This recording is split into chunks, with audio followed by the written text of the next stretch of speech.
Welcome to the Tits Up podcast with Coley Arnold, the unapologetic space for women in the thick of it. You know, the messy middle where you're too far in to quit, but the finish line feels like a mirage.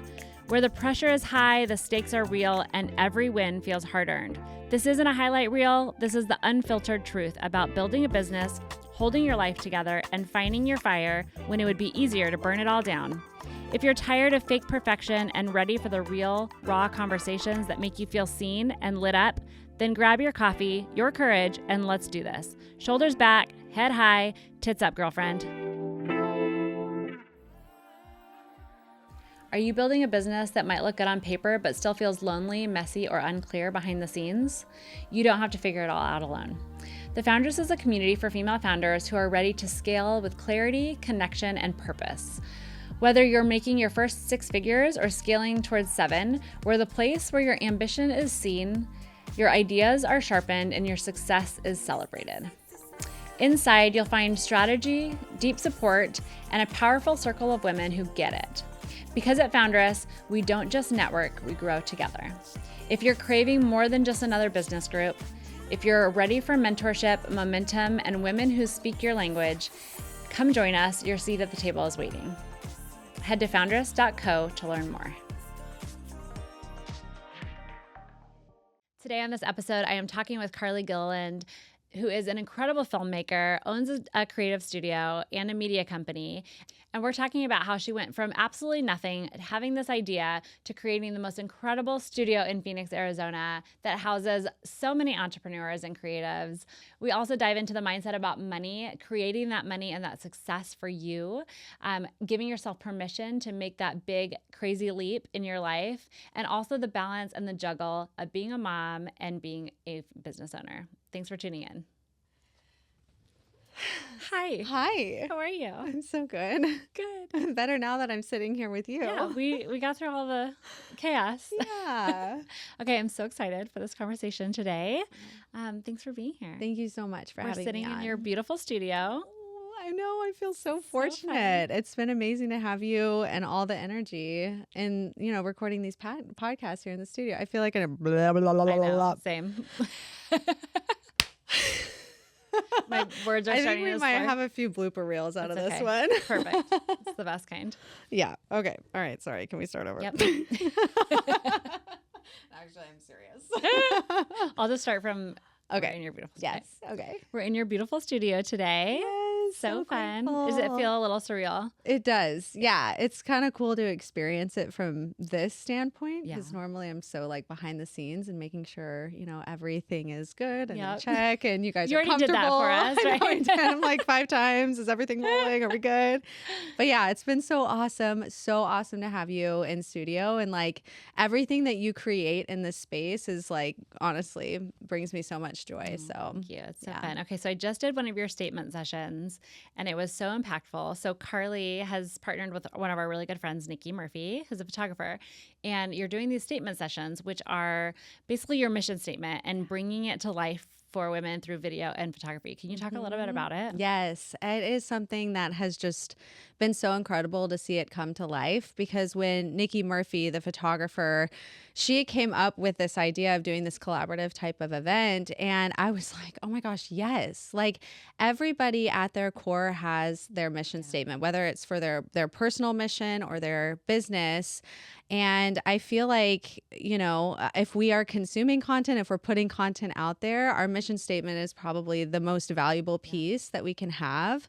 So visualizing this mission statement and these amazing photos that will go aligned with it as kind of that pinned content on the top of your page just felt so amazing for us to be able to offer to so many women and entrepreneurs, whether you are an entrepreneur or not.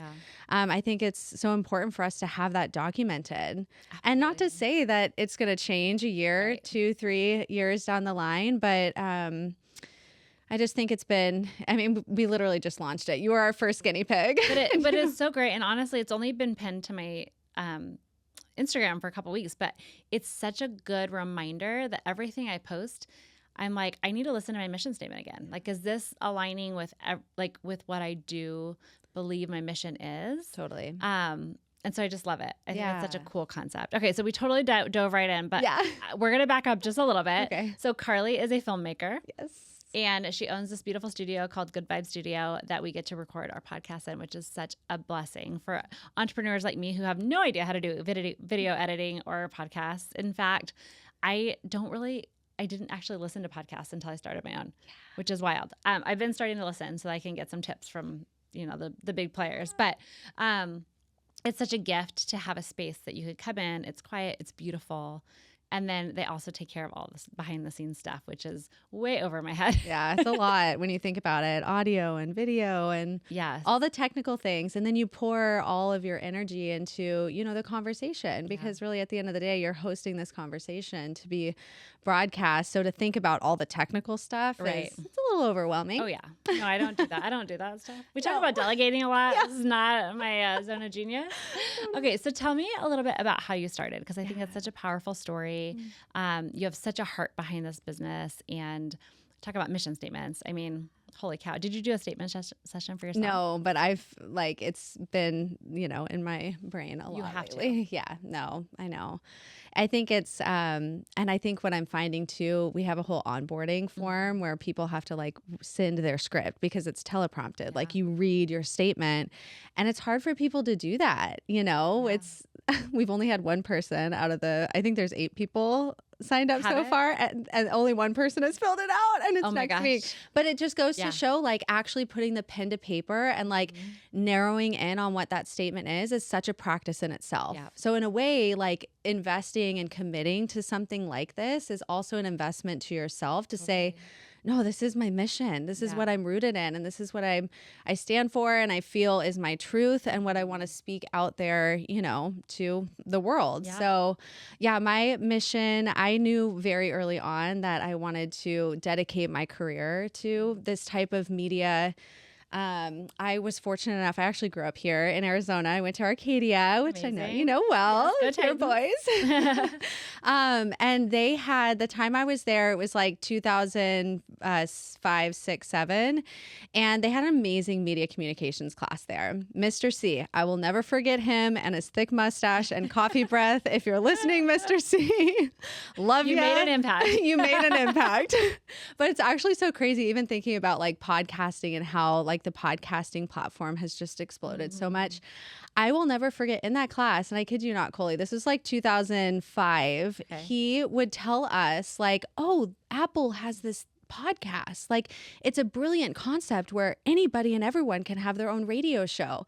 So in 2005, this teacher was way beyond he was just so forward thinking, that now reflecting back on it, I'm damn, I'm so grateful that I had that exposure. And it's just kudos to the teachers out there, because I feel your job is the most impactful and powerful for obvious reasons. But anyway, going through this class and having my eyes open to video production and just all different forms of media. The class was very tailored to broadcast journalism. We did the school news and all of that. I love it. But our first assignment that he gave us was to produce a 3-minute feature story on any person, place, or thing. Okay. And naturally, well, not naturally, I feel the first thing that really popped into my mind was my sister. She's severely special needs. She's nonverbal. She has a lot of genetic abnormalities. So she looks physically different, right? And something that was always she's also 14 months younger than me. So she's literally been my sidekick my entire childhood life. And I remember in the middle school years, something that would just fuel the fire inside was seeing so many people look at her different, make fun of her. For obvious reasons, made me so emotional, and it triggered something inside of me. I wish people would understand, she's just like you. We are all human beings that bleed and breathe the same. Just because she looks different, it's actually her fucking superpower. Right. And I wish people would see how much of an angel she is. But they don't. They judge her from the outside. And here we go, the emotional, it's the core, right? So anyway, to make a long story short, she obviously has made such an impact on my life that when that assignment was given, I said, I'm going to tell my sister's story. Like, I'm going to dedicate this video to her. And when I produced the video, so you come up with a concept, you film it, and you edit it on your own. And when I played it to my class and I saw the reaction from my classmates and my teacher, and literally could see like a perspective kind of unlock in them, I was like, holy crap, this is what I want to do. There's like, so much power in that. Oh my gosh. And we know it because we watch movies and we're all consuming and it makes us feel a certain way. So we know this, but when you're actually like a part of the process of producing something and feeling like, oh, I really have a gift in being able to tell stories that could have a positive impact and shed light on different perspectives.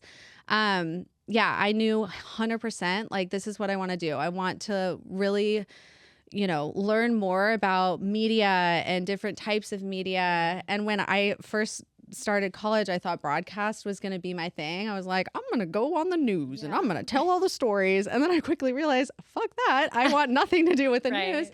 Just because I learned like, there's so much money and politics and, motives that are behind certain things, and being the like fiercely independent human being that I am and like stubbornly independent.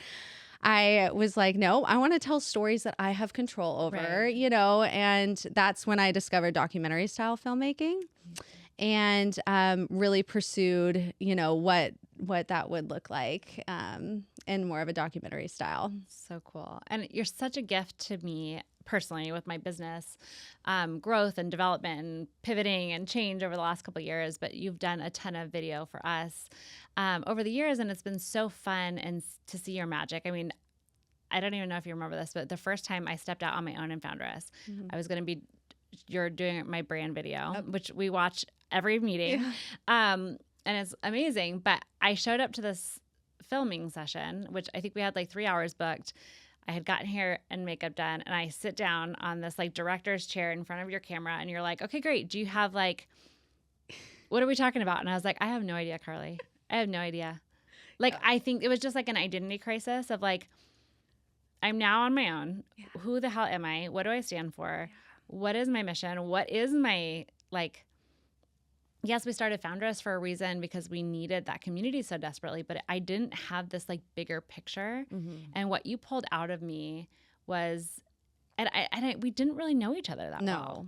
Which was the coolest part. Because I think, when people who are close to you are like, oh yeah, this about you and this about you. And they can pull that magic out of you. But you had this gift, which I've talked to other clients, and I know that you do this with everyone that you work with, but you have this gift to pull out the beauty and the mission in each of your clients and then produce this amazing magical video that does change people's perspectives. And it gives that lens and kind of peek into what I do in the most beautiful and magical way that I never could even say from a script. That's a huge compliment. Thank you. I think that is one of the coolest, and I see there are particular girls that we have on the team at Good Vibe Media too, where I see that. I mean, all of them, honestly, but I see that in them where it is a gift to be able to like, I see it in Foundress all the time too, where you're able to, connect so deeply with the person that is in front of the camera to make them feel like the cameras aren't even there. Like that is something that when we onboard anyone on our team is like, that's our goal. Like, yes, the videos are going to be highly produced and so professional. Audio is going to be clutch. Everything's going to look great, but more so than that, it's the experience of who's behind the camera and making them feel so comfortable that like the lights and the cameras aren't even there, because that truly is where you find the most genuine and authentic messaging and self. And that is what your audience connects with the deepest. Right. Well, and how many people see the camera and they freeze? Oh, so my you gosh. have to also overcome that obstacle of like, wait. For sure. Please act like a human. Yeah, totally. I want to do it with my hands. For sure. No, it's true. But I think when you get down, it's like anything. It's like if you can really find that clarity and like why you are doing what you're doing, and then you have someone on your creative team that like is so curious about that too, that they will draw that out of you. It's almost good to not have that like really personal relationship. And that's like the coolest part about our job too, because we literally tap into every industry. Yeah, absolutely. And we get to learn so much as we produce all these videos and all this content. It's like everyone needs video now in every industry, whether it's for education or marketing or whatever it may be. It can just be such a powerful tool to be used in so many ways. And it's also kind of crazy because like it's expected too, you know? Right. So yeah. So amazing. Okay. So I'd love to jump into the studio because this was like birthing a child, maybe twins or triplets or something, right? It was not easy. And one of the things we talk about in Founders all the time is like the messy middle. Yeah. I went to conference after conference and it was like, oh, one thing led to another and now I'm a bajillionaire. And you're like, what the fuck? What does that even mean? So I'd love to talk because I think some people can walk in here and go, oh my gosh, she's made it. Mm-hmm. And you have, and you've achieved so many amazing things. And also that wasn't an easy process to get here. So can we talk a little bit about, no, it never, be honest. Totally. And that's what I think it's such an important conversation though, because I think there's so many, like, and I catch myself even now knowing I coach around this, I teach around this, like I believe everything I believe inside me is against everything that I find myself naturally doing. Yeah. And I look at these like beautiful squares on Instagram and I'm like, oh, she doesn't shit, you know? Yes. It's like, she's got it all figured out. She's perfect. She's made it, whatever. And there's she's not dealing with what I'm dealing with right now. And I just think that's so damaging to us, especially as business owners, when everyone feels that. And that it's the struggle, but it's also the like, keep going, right? That momentum that you have to keep going. And that's what makes you successful is that you're still here. Yeah. We're still pushing forward day to day. So I'd love to talk a little bit about, because I got to witness firsthand this like idea be birthed. Yeah. So we share that story. Okay. I have to, we got to rewind the tapes back to like when the studio was just simply an idea that was spoken out in a founders meeting. Cause back then we were doing masterminds similar to the league now in our small groups.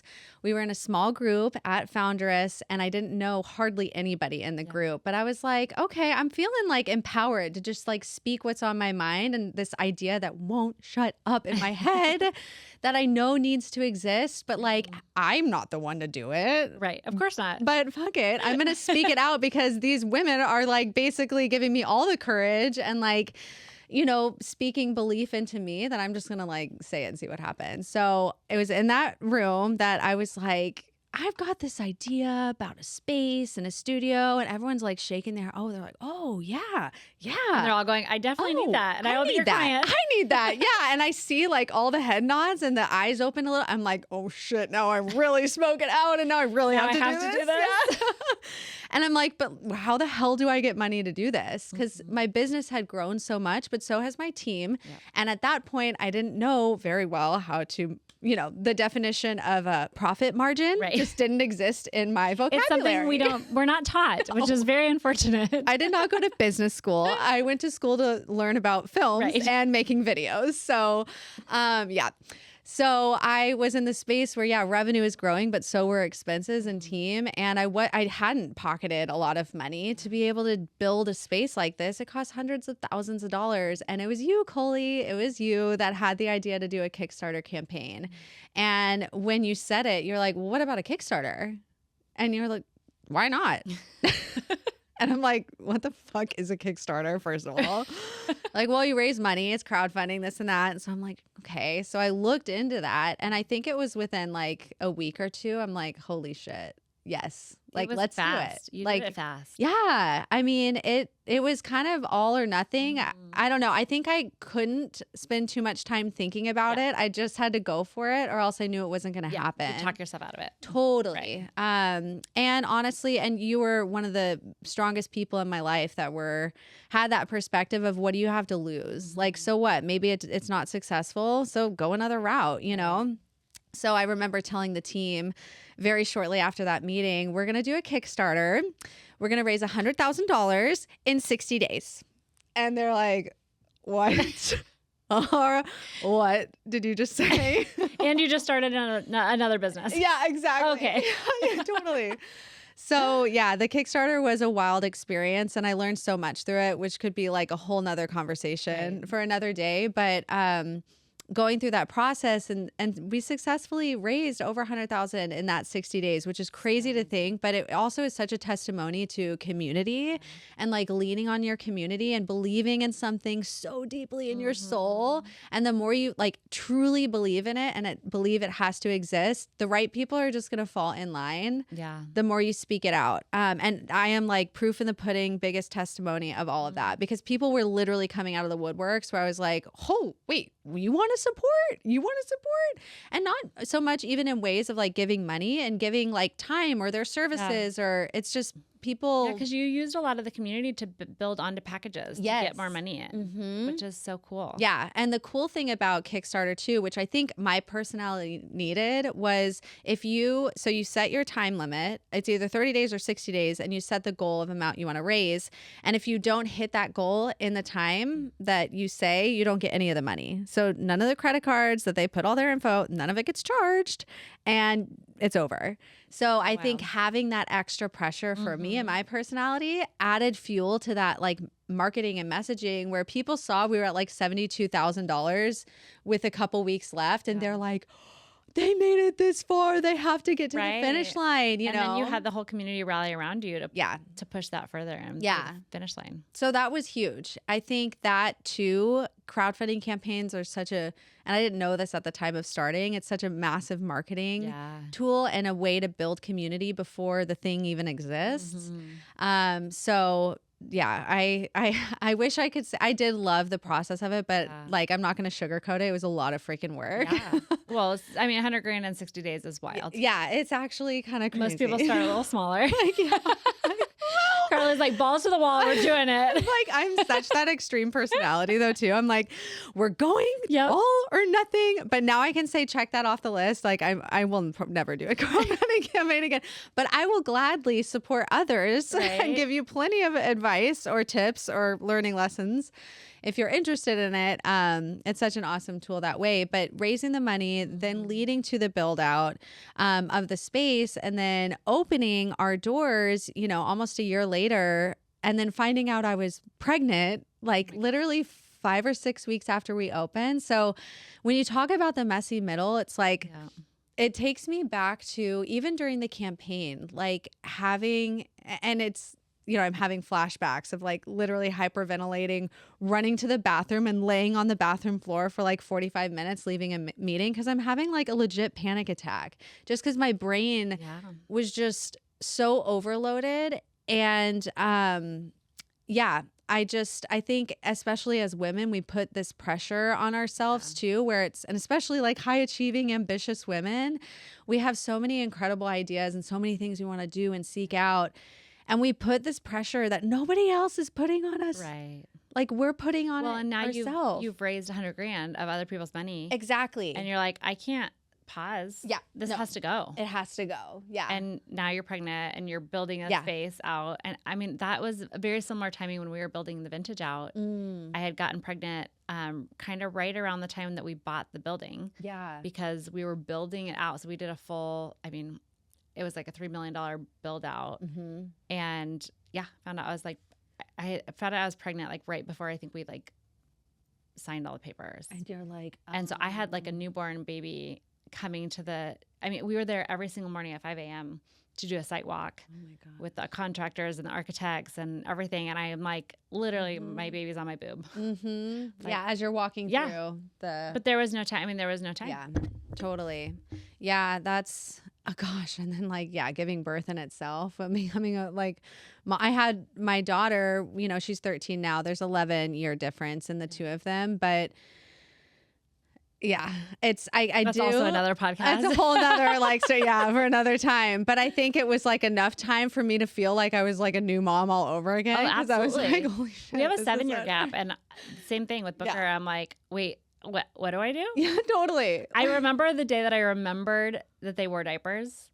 Like I think I was pregnant, and I was like walking out to the car with like all 3 kids, and I only had my phone and my keys. Like I was like total freedom. There was no diaper bag. There was no, my youngest was 7. Like they were just very functioning humans. Yeah. And I remember like we had gotten pregnant. We were excited. It was like that sweet little honeymoon phase. Yeah. And then it like hit me one day and I was like, I have to do diapers again. And I just started bawling my eyes out. My kids are like, what's wrong with you? I'm like, oh my God, I forgot. It's so much. Oh, yeah. So much work. So much trauma. It is, right? I know it is a lot. Gosh, I didn't realize that timeline of Booker too. Yeah. So when you opened, where were you? Had you given birth? Yeah. He was probably 6 months old. when we Okay. opened. Holy cow. Yeah. Maybe 7. Yeah. But it was a year and a half. I mean, almost a 2-year building Whew. process. Holy cow. Yeah. Yeah, that's a lot. I know. And that's the thing too. It's like, especially when you run your own business, Yeah. you know, I think about, I'm so grateful. We have an amazing team of women and some who have littles Yeah. too. And I think so much about them and wanting to honor like appropriate maternity leave for them. But like for when it came to me, Oh, yeah. I couldn't do that for Right. myself, Right. you know? So it's just this like funny navigation when you run a business and you run a team and, you know, you're wanting to achieve all the things and do all the things. But then at the end of the day, you're also like, I am a human being. Right. Like, And that alignment yeah. piece is so important too. And I think there's, we did a podcast with Sarah Gilleland, who's my lawyer, and she was talking about she literally was giving birth while on a phone call Yeah. to one of her clients. gosh. And like creating a contract on literally as she's like pushing a baby out. And she led to extreme burnout, but it was because she wasn't aligned in what she was doing and didn't, you know, it's like that alignment piece with the no's and the yeses and the balance. And I don't believe that balance is real. Like you're constantly being pulled. Like Yes. there's not like it's never equal, right? Right. I agree with Like that. when you're at work, you're constantly feeling like you should be at home. And when you're at home, you should constantly feeling like you should be at work. So there's not a perfect balance, but when you're in alignment, I think that's where the magic happens. And you're bringing your kids. I mean, I see your kids in the studio all the time. Yeah, and for sure. my kids were at the building all the time. Like it's just, I don't know. It's just, I think it's a different, animal when you're kind of the business owner. 100%. But to your point too, it's like everything in our life and in our reality truly is our perspective. And there are and I catch myself doing this all the time where I'll get in a little pity party or I'm Totally. tired. Like I did it today, like literally an hour ago when I'm in my team meeting with my team, I'm like on the verge of tears in front of them. I'm like, I just need space on my calendar to think. Like I don't even have And you're like, time oh to yeah, think. and I'm in charge of my calendar. But yeah, Shit. exactly. Exactly.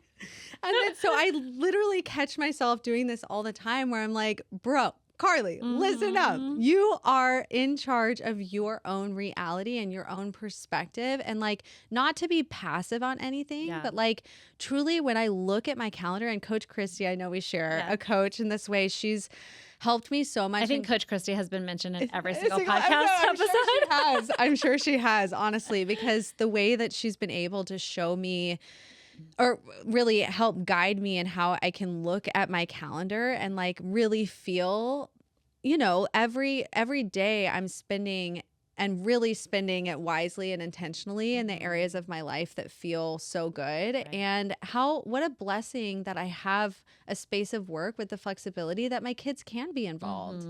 You know, if they want. I mean, honestly, my 13-year-old daughter, this is like the coolest thing on earth. And it still gives me goosebumps every time I talk about it because this past summer we were able to film the Create and Cultivate Festival, which is the largest festival for women in business. And it was in LA, and it was the largest contract we've ever signed in the history of Good Vibe Media, where I literally took the entire team to LA, got a big Airbnb, Cruise America sponsored us, dead ass. Like we got an RV and we're driving.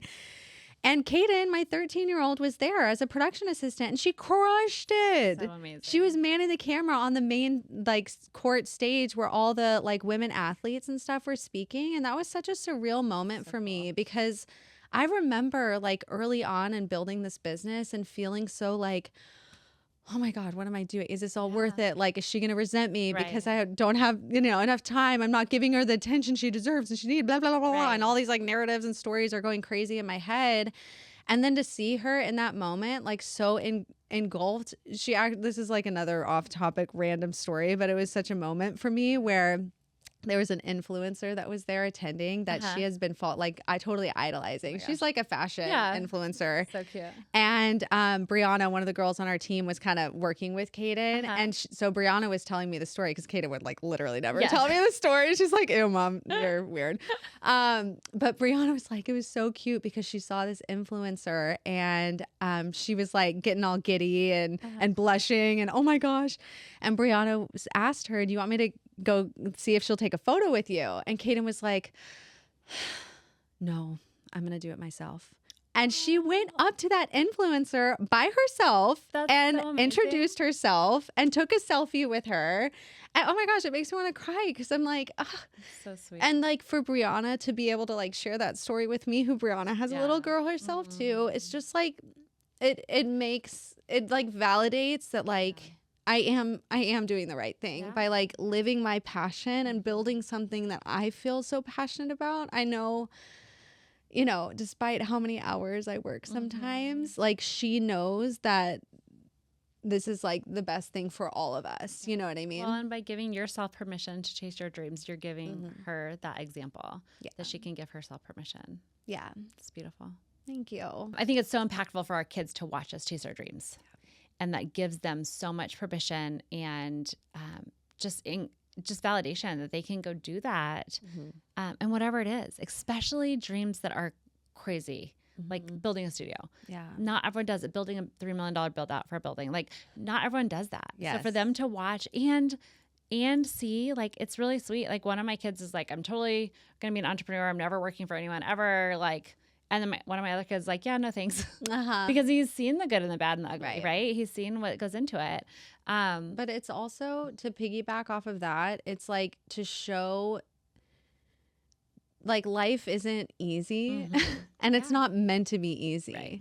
And I think, you know, society like pushes comfort, ease, and just like funnels it down our throat to the point where, you know, everything just seems to be like a click of a button and a this and that. But like the reality is and then when you struggle, you feel like, what's wrong with me? Because 100%. No one else is struggling. 100%. Totally. So to be able, I try to be, you know, with caution and grace. And I just try to show Kaden like, this is not easy. Right. This is really freaking hard. But I'm so passionate about where I know this is going that how could I not like embrace these challenges and embrace this like tough stuff? It's like freaking working out. Right. You know, it's like we get to choose our hard. Yes, choose your hard 100%. It's hard to go work for someone else and clock in 9 to 5 and know that there's no way to get up the ladder. Yeah. And it's also really hard to own your business. Yeah. But you get to choose your hard. And 100%. That's Justin and I were talking, my husband and I were talking,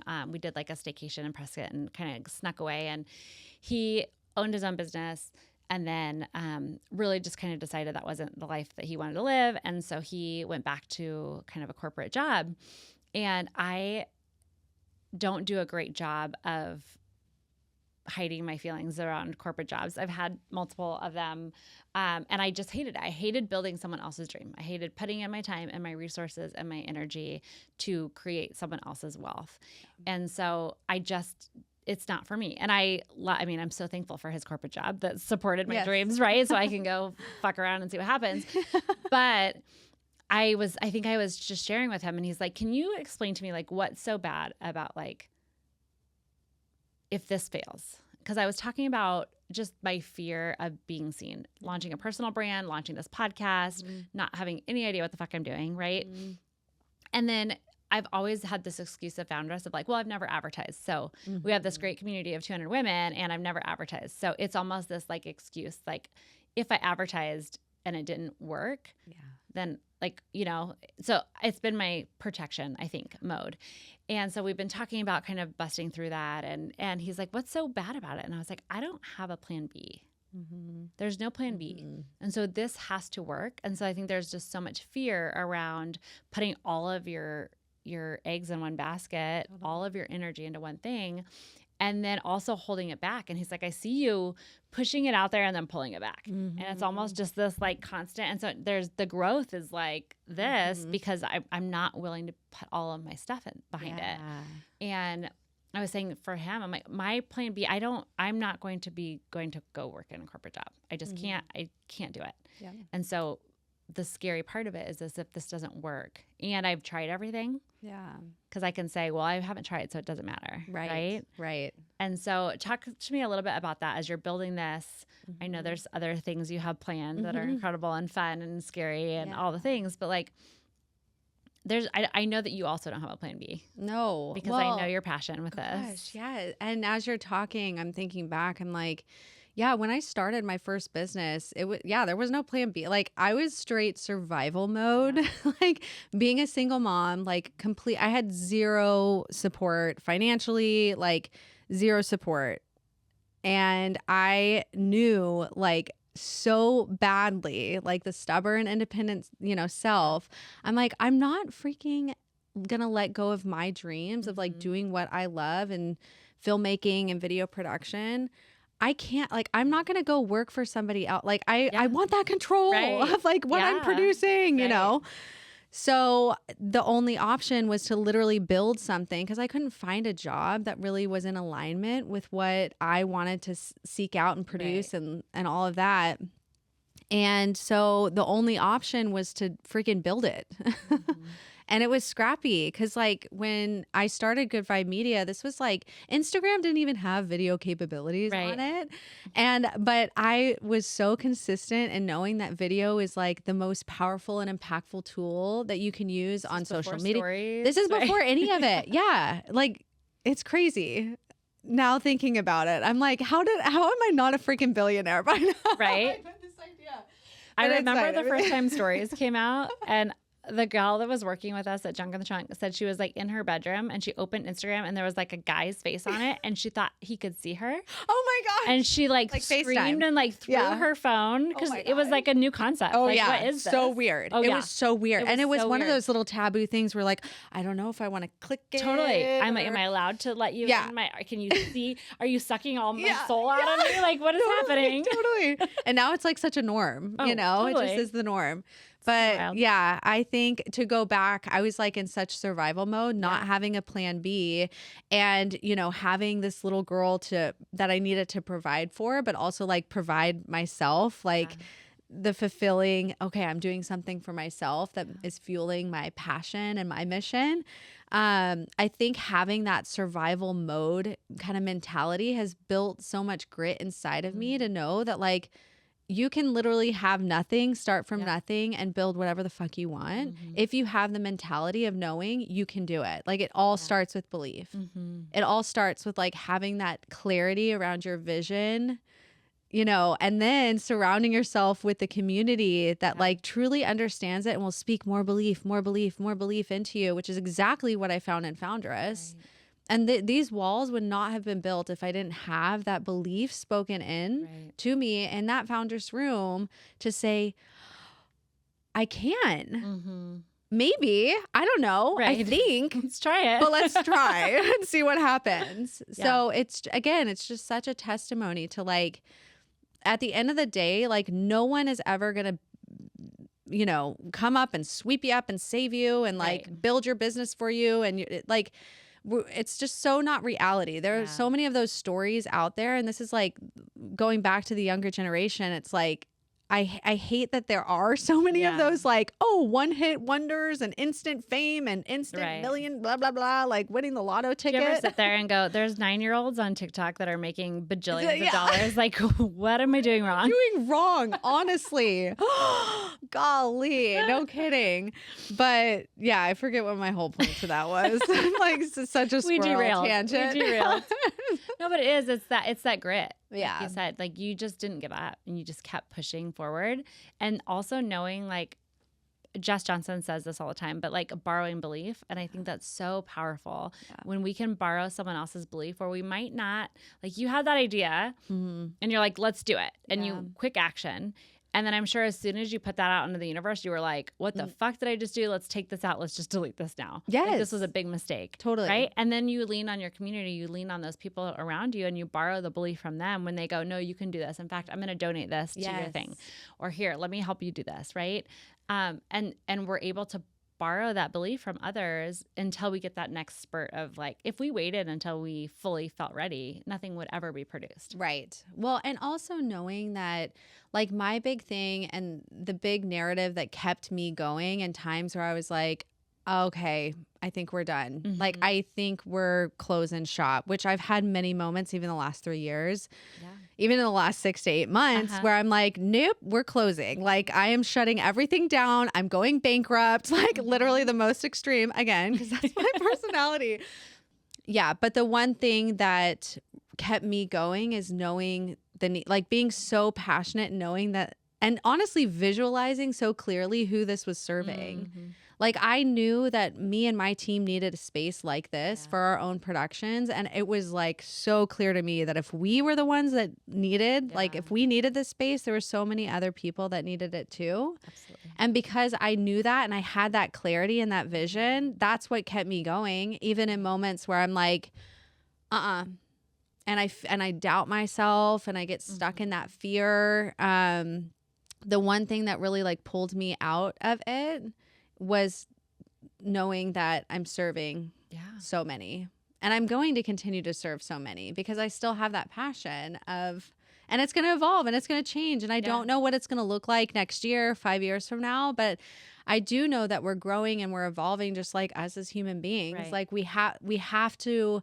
really learn and like feel so comfortable and confident, like leaning into those challenges and knowing and having so much certainty that even when we're in like the deepest pit and we're like, I don't know how I'm physically going to get out of this alive.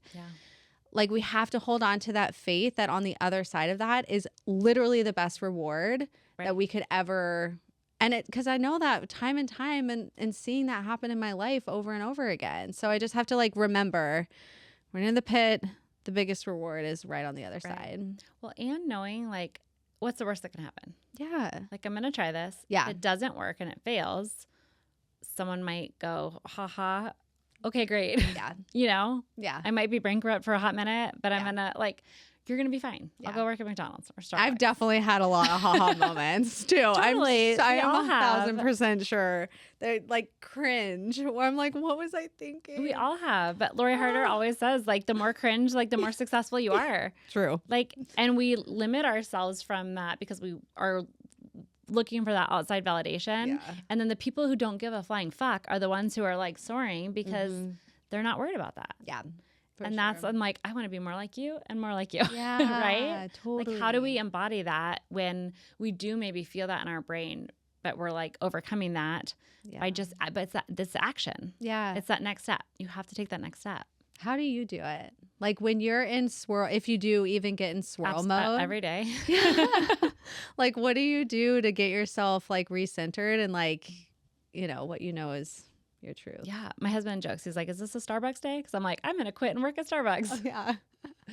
I think just grounding back into my mission. Like you said, like Coach Christy has reminded me multiple times, like, what is your mission? So my mission is just to fiercely support female entrepreneurs. It's my life, females in general. And then my business side of it is the entrepreneurs. But like, if I quit, then no one is affected in a positive way. And that would crush me. Yeah. Because that's my mission in life, is to like lift others up and encourage others. And so if I decide that it's too hard, like that's such a selfish thing to do. And that really usually gets me out of it, of just reminding myself, like, I'm here to serve a purpose. And if I decide that it's too hard, like, how selfish am I being? Yeah. Like, who is that person on the other end that needs me to show up? And I try to picture that person. Yeah. And then it's so much easier to get up and do the thing, right? For sure. And the hard part in business is most often, if not always, it's us growing. And it's so painful and it's so uncomfortable. And we want to stay in that safety of the known. Yeah.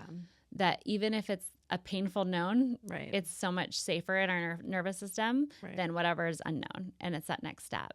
And so picturing that person of like, okay, if I'm afraid to show up on Instagram or afraid to hire that next person in belief that I know that we're growing and we're moving that direction, then if I don't do those things, then I'm limiting the people that I can impact and serve. Yeah. And that's then not carrying out my mission. Yeah, totally. You inspire me so much, Coley. You inspire me, girl. I mean, truly. Even with this podcast, I just think it's so awesome to see like this platform being used in this way, because yeah, I'm just so grateful that you've kicked off this Tits Up podcast. Well, we need it. Even that is a perfect example. Yeah. I've wanted to do this for almost 4 years. Yeah. Yeah. And you've been the recipient of my crazy midnight text, like, today's the day I'm doing it. And then the next day I'm like, I quit already. I haven't even started. But it took me a really long time because I was terrified of what other people would think about me. Yeah. Like, again, I told you, I didn't ever really even listen to podcasts before I started this. Like, who the hell am I to like start a podcast? And all those limiting beliefs creep in of like, there's always someone that's going to be better and smarter than you. Always. Right. And if we waited until we were the best or the smartest, nothing would come to life. Right. And so you kind of have to, like, I almost think my naivety in this has been the best gift, because I'm like looking at my numbers. I'm like, this is fantastic. Yeah. Like, I have no idea what's good and what's not good. So I'm like, oh my gosh, people listen. This is so cool. You don't have that expectation, but you're rooted in like why it is the message. Right. You It's know? all, this to me is all about the message. Yeah, 100%. And highlighting other amazing, incredible women. I'm sure I'll have some men on here too. You know, why not? But I think like that's such a gift. And I think it goes back to our businesses. And you've said this before with your clients. It's like, if I can just serve my clients to the best of my abilities, that's going to come back tenfold. 100%. And that's how we have to show up in service to those who we serve.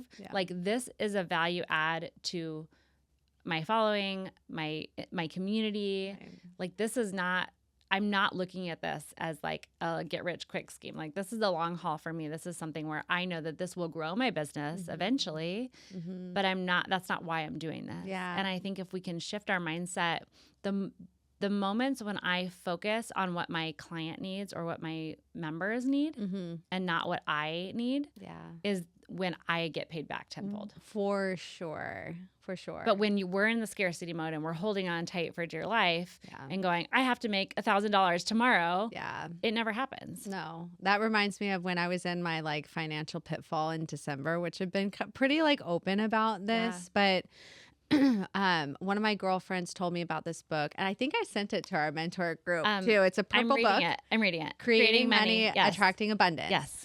It is so good. Oh my gosh, it's so good. Not only because of like the words that are in it and like what drops in, but there's like worksheets and stuff and exercises that you can do that genuinely reshift your brain and your wiring to think so differently to attract that abundance. And hands down, there are so many things that like happen in that swarm, but that book was such an amazing tool and resource for me because I was like deep in this like fear, like lack. Yeah. I mean, I caught myself like having conversations with friends and I'm like, I am not proud of what is coming out of my mouth. Right. Like, I know when I hear this from other friends, I'm that person that's like, honey. Right. Everything that you are, honey, everything you are spitting out, you are literally inviting more of that into your orbit. And you reject. Yes. Yeah. And I'm like doing that exact same thing. So thank goodness I have people in my circle that with love and kindness and grace said, Carly, why don't you read this book and see what happens? But it's true. And I'm kind of sticking my toe in the woo-woo space, like getting into it, and I'm loving it. But we talk about the frequencies and the vibrations, and it's like, if you're putting out this frequency of scarcity and lack, that's what you're going to get back. That's what you're going to receive. Yes. And the expansion comes from actually making room for what no longer serves you. And I actually had a crazy story, which this makes me laugh so much. And I probably shouldn't say this out loud, but I'm going to, because that's what this podcast is about. So I used to sell Arbonne. This was when 20 years ago when I first got married. It's like a skincare product, natural skincare product, whatever. And they would have these trainings in these big hotels, like all of the representatives would go and get training. And I remember this gal, Jody Whittemore, she was one of the top lines, and she said, when you see someone driving like a really nice car, instead of going, oh, I wonder, daddy bought you a nice car, good for you, go, I wonder what kind of value they produced to get that car for themselves. And it was just this little mindset shift. So fast forward 20 plus years. So I just got out of the nail salon, which again, like, okay, bougie self ass. Like I'm in a very fine space, right? Yeah. But I walk out and I don't even like Porsches. Yeah. They're not on my radar. My husband really wants a Porsche. So one day my goal is to buy him a Porsche. Yes. But that's the only reason I would ever think about a Porsche. I don't Yeah. notice them. I don't see them. I don't like them. Yeah. So I'm like getting in my car and I see this like 2 young kids like in this Porsche. And I was like, my initial thought was like, oh, daddy's Porsche, like taking a joyride in daddy's Porsche. Yeah. And I was like, oh my gosh, what an asshole I am. And so I like flipped it. I was like, all right, I wonder what kind of value they provided to be in that Porsche. And then I go, I need to rewrite the story for me because there's some friction there, jealousy or whatever it is, even though I don't even want a Porsche. I don't know what like brought that up. But I said, I need to reframe this. And I said, nice people drive Porsches. And that's what I just said to myself. And I repeated it like 4 times in the car to myself. Nice people drive Porsches. Because if I want to get to a place where I can buy a Porsche, I have to believe that nice people can own Porsches because I'd like to think that I'm a nice person. Yes. And so I pull out, again, literally never think about Porsches, never see them. They're not on my radar. I pulled out of the parking lot and it's like, you know, where I'm at 56th Street in Indian School. So you like curve around by Starbucks and like the drive-through. And I see 3 Porsches all sitting there next to each other. Oh my God. And it was just such a moment. And I just, as I passed them, I was like, nice people drive Porsches. Nice people drive Porsches. Nice people drive Porsches. But it totally is this abundance like mindset of like, if you're saying that assholes drive Porsches or only people who get Porsches are daddy's little spoiled brats, then you're never going to call that in. Oh gosh. Right? Yes. It's so powerful. Spot on. It's so spot on. Powerful. Yeah. Yeah. So now that's my new mantra. Yeah. Nice people drive Porsches. From a girl who doesn't even want a Porsche. Yeah, but that's so amazing. But I mean, for some people though, when you're in a habit of like speaking a certain way, not like even out loud, but just in your own head, it's like until you have that kind of awakening or self-awareness, like it does take a lot of self-awareness for you to even like, oh, wait a second. Well, I didn't like my tone. Of like, why would I want someone else, if my kid was driving a nice car, would I want someone else to think they add no value? Right. Yeah. But what would you say to like the hundreds of thousands of million people that like can't even get their mind there? It's practice. You have to. Yeah. And it's a self-awareness like I said, I learned thing. that 20 years ago. Yeah, totally. And I'm still struggling with that. Yeah, That's not, sure. And I don't know, it is a self-awareness thing. It's a self-growth thing. And I think you have to want to change that narrative. Yeah. And I think so many things in that money book that they talk about is, what was your stories that you grew up with? What are the stories? And oftentimes we're grown up as a self-protection. Yeah. Like if you grew up in a family that didn't have a lot of money, the self-protection of the mom and dad or the grandparents or whoever that was to make it seem like their life isn't bad and to try to be quote unquote grateful is to put down everyone else who has what they don't have. Yep. And so many of us grew up in that environment where we're taught to hate the things that we ultimately really want. Yeah. And you have to rewire that. For sure. Another thing in the book too is really helping you identify and find that clarity around what it is that you want. Yeah. Because sometimes it's not even like the money. Right. It's like what comes with it, whether it's freedom or whatever it may be. But it's like being able to find that clarity and really like black and white identify that will help you like, again, rewire your brain to get you there in ways that you probably like don't even surface level feel like could get you there. Totally. You know? Like mind security. Like I want, it's been something forever, and doing the work with Christy has really brought me awareness around that of like, it's not, I don't even want a lot of the money, but I know that money will provide the security that I'm looking for, and being able to gift and be a generous person. But I think that it's like, let's call the security, and then what will create that security. And that's how you kind of come around a number that feels good, that will like, okay, all my bills will be paid. This will be taken care of. I can send my kids to college, whatever those things are that you want. But that's like, you have to find the root of that. Otherwise you're just saying, I want more money. Well, what does that mean? Here's $1 on the ground. Okay, cool. Right. Does that help? Is that what you want? Right. Right. Yes. So being so specific about that. Totally. And doing that work is hard. It's hard work. It is hard. And it's not comfortable. It's not easy. And our society tells us that we're not supposed to want more, especially as women. We're not supposed to want to strive after money. Mm-hmm. And again, I think that's why that reframing is so important, is like, I'm not striving after money, I'm striving after security, and money is going to provide that. Yes. In a way, right? Totally. And so being okay to go against the grain Yep. of what society tells us. Yep. That's not, you're supposed to just be grateful. Yep. Totally. And I am so grateful Yes. for everything I have. Yes. And I think gratitude is also a big part of that, right? For sure. Okay, so we went totally off. I was track, thinking in my head, so I'm like, what is Coley gonna name this episode? I'm what's the not topic sure. that we're gonna have to figure that out later, because this was such a wild roller coaster ride. But I'm so grateful that you guys are here with us, and it's my favorite kind of conversation. Yes. But I do want to bring it back. So we try to end all of our podcasts with a tits up moment. Okay. So what has been one of your biggest tits up moment, or a favorite tits up moment? Oh man. Oh God, there's a lot. I mean, you would think my tits would be way up with everything that's running through my head right now. Well, mine are clearly not up, so we're still working on our it's like boob sponsor. What is the tits up moment has actually weighed my tits down the most. So,